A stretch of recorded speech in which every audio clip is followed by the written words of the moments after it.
ระรอกหน่อยตัวนี้สีปันเจ้าตัวนุ่ยพี่น้องเดี๋ยวผมจะรอเข้ามาเบิ่งจะเข้ามาใกล้ๆจะได้เชื่องขนาด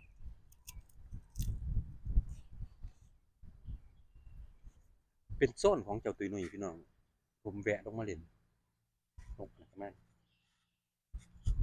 เดี๋ยวผมจะให้เบิ่งด่าง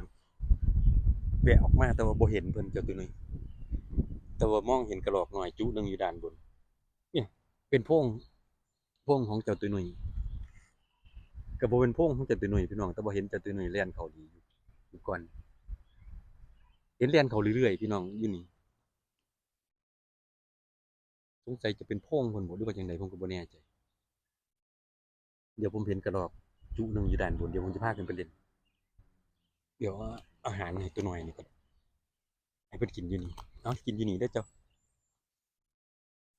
มากินเดี๋ยวไปเล่นน้ำจุนั่นก่อนพี่น้องสังเกตเบิ่งแตกสวดๆอยู่เทิงนู่นปาดหลายตัวขนาดพี่น้องโอ้เกือบ10ตัวนี้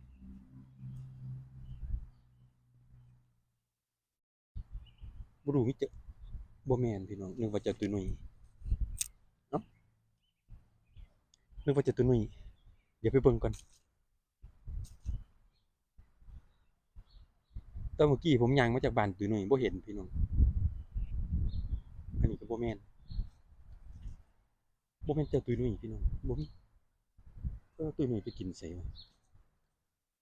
ตัวน้อยออกโพรงหรือว่าบ่ทันได้ออกบ่รู้ผมก็บ่แน่ใจตัวน้อยตัวนั้นก็บ่แม่นพี่น้องผมนึกว่าเจ้าตัวน้อยบ่แม่นเดี๋ยวใส่เวลานั่งเล่นนำพวกเขากัน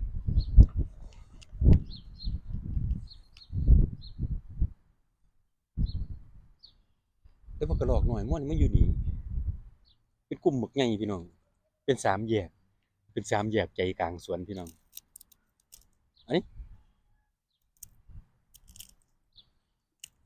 แต่ว่าคือสิบ่มีเจ้าตัวน้อยถ้าเกิดมีเจ้าตัวน้อยพวกนี้บ่ได้กินแซ่บแนวนี้หรอกพี่น้องตัวนี้ก็งามขนาดฮะตัวนี้ก็งามขนาดพี่น้องปานเจ้าตัวน้อยจะคล้ายๆเจ้าเท่าทองแต่บ่แม่นครับคือกระรอกตัวหนึงสิมีความสวยความงามเด่นกว่าหมู่เลยจุนี่ที่จริงผมจะบ่ค่อยขึ้นมาเล่นพี่น้องเพราะเป็นจุใจกลางสวนปกติแล้วกระรอกน้อยจะขี้ย้านครับจุนี่จะบ่เข้าใกล้คน